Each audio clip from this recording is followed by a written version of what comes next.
So the finale to the Laurie Strode versus Michael Myers series has finally come. Halloween ends, and was it the finale we always wanted?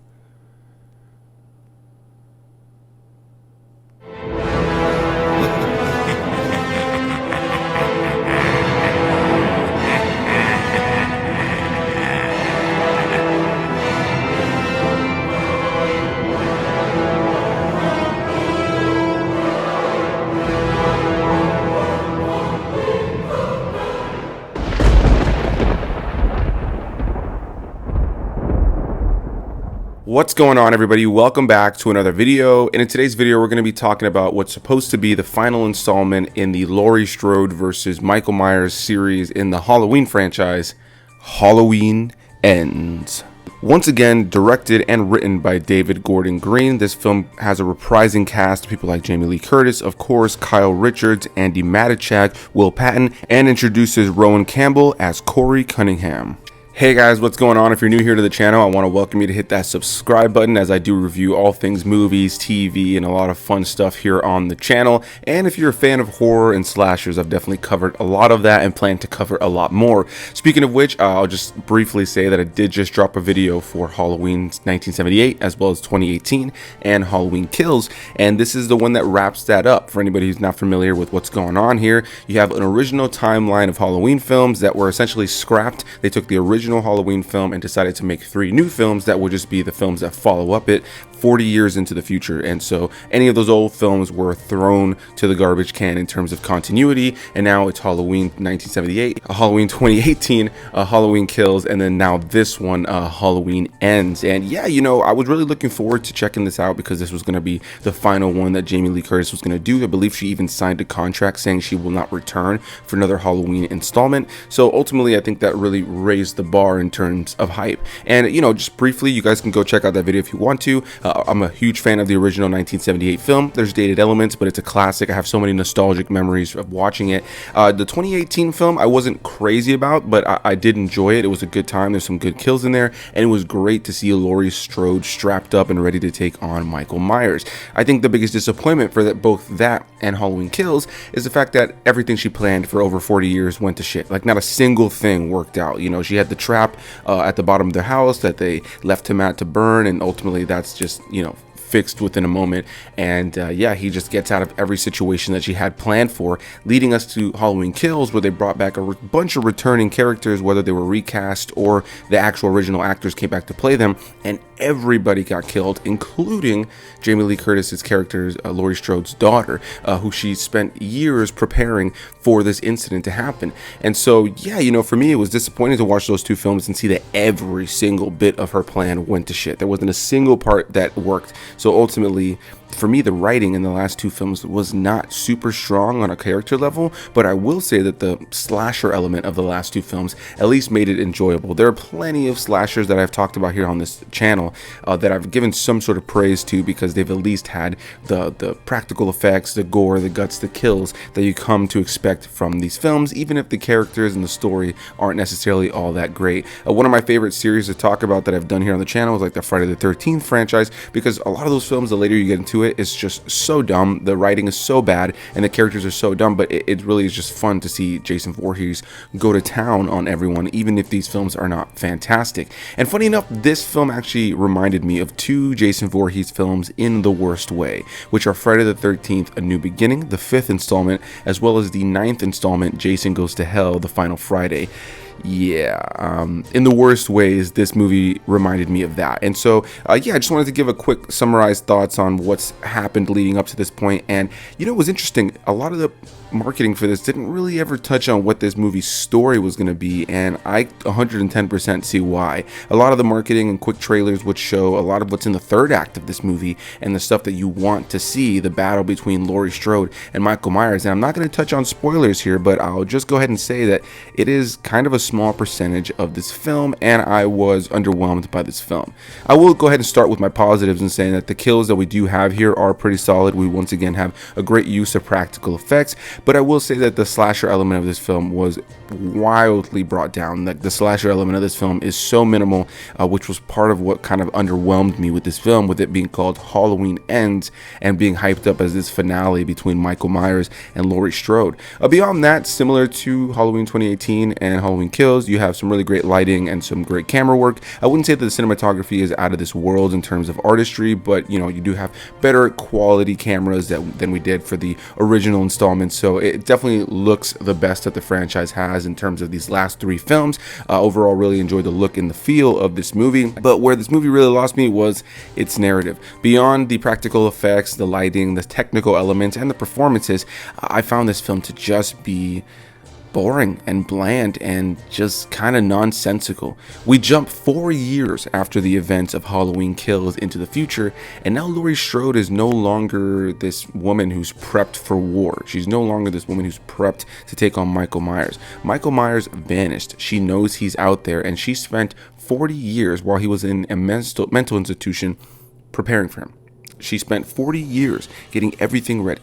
She ruined her connection to her family because she was trying to prepare her daughter for this, and ultimately, again, just ruined her entire life. Her entire life went to crap, all in preparation of this guy returning. And then he does. Everything she planned for went to shit. He comes back and he kills a bunch of people, everybody that she knows and loves, and he strolls out and then vanishes. And 4 years later, we find Laurie Strode baking pumpkin pies in a normal house. She's decided to give up that over paranoid life and is no longer living in a home where she has all these traps and different things set up and a bunch of weapons or anything like that. She throws all that to the wayside and is now living with her granddaughter, played by Matichak, Allison, and who was wildly frustrating in this movie after everything that's happened. The main premise that we have in this film, beyond Laurie Strode, who isn't even the main character of this film, is that we hone in on a character played by Rohan Campbell, named Corey Cunningham. Now, the movie opens and he has an accident that kind of causes people to see him as a killer. Now, this accident kind of changes everybody's perspective on him, and then years down the line, he'll end up meeting Allison, Andi Matichak's character, and the two of them create one of the most forced and rushed and nonsensical relationships that I've seen in a movie recently. Their romance was completely and utterly just bullshit, in my opinion,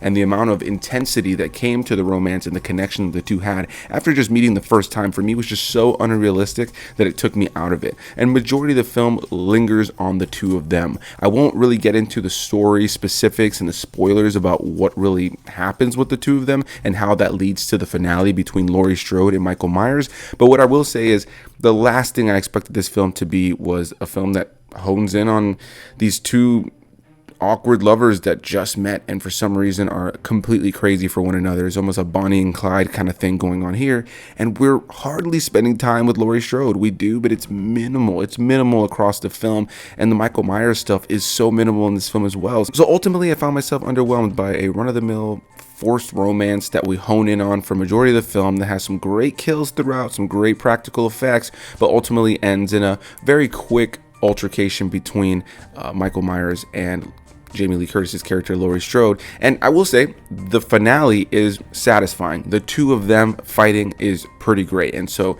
I just wish that we had more of that. I wish the story would have honed in on Laurie Strode, and this should have been her final story, not these other characters' final story that just so happened to end with Laurie Strode taking on Michael Myers, which is essentially what we got here. I was really disappointed to see that we didn't have more time between Laurie Strode and Michael Myers, and again, the fact that Laurie Strode was not the main character of this movie, for me, didn't really make sense. Some may say that she is, but ultimately, we spend most of our screen time with Andi Matichak and Corey Cunningham, and that for me was wildly disappointing. They were not what I wanted to see. That was not what I wanted to see out of this movie, and I'm the kind of person who tries to leave my expectations at the door, but with this being Halloween Ends, and after so many installments in this series, to have one film here that is the finale of it, that has not that many kills and, doesn't really have a lot going on with our main protagonist of the series, ultimately just left me feeling underwhelmed. And now that the movie is come and gone, I can genuinely say that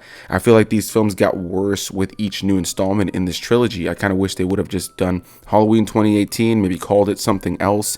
The big return, Laurie Strode is strapped and ready to go, maybe even have all her plans fall apart there, and then have Halloween Kills be the finale, where I think that the premise of having all of Haddonfield come together to take out Michael Myers was a fantastic premise, and that should have been linked to the finale of this movie, where everybody just kind of gets their dream. Everybody together gets to work together to kill Michael Myers, really making the finale of this film, I feel, would have been a lot more impactful. And ultimately, I think here we just spend a whole movie with these characters that you don't really care about and you've never really cared about in the series, and it really just leads up to a pretty quick finale that was satisfying when it comes to the Laurie Strode Michael Myers side of things, but it just wasn't all what I wanted. It wasn't all what I was hoping for, and ultimately it just was a mediocre slasher in a franchise that has a legacy of at least having some fantastic kills and being one of the best slasher series. I don't think this is going to be one people are going to rush to rewatch in the franchise.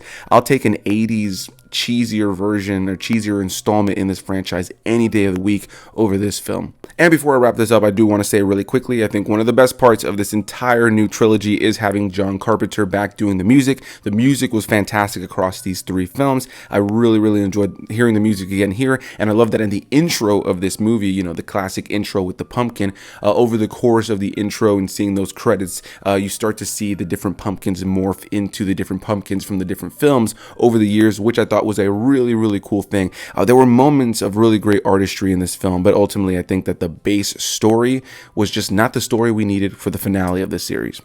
But that's all I'll say on that. So big thanks to you guys for watching. Definitely want to hear what you guys have to say. Halloween Ends, yeah, this is one I'm looking forward to revisiting at some point in the future when I do a full watch of the series again, some sort of Halloween, binge. I think that what I enjoyed about Halloween 2018 and Halloween Kills is that they still had their foot in the campiness of the franchise before, especially Halloween Kills that got kind of goofy with some of the kills. And despite the stories not being the greatest, it did harken back to some of those older slashers that don't always have the greatest stories, but at least lean into the kills and the practical effects. And in the case of this one just kind of dumbed down and brought down heavily the slasher element, so you already kind of lose that over-the-top slasher element from the previous films, and you also have a story that isn't really all that exciting to watch. So you take out the campiness, you take out the kills as much, and you have a bland story, and you have Halloween Ends. So a big thanks to you guys for watching. Hit that like button, comment your thoughts, subscribe for more videos, and I'll see you guys in the next one. Bye-bye.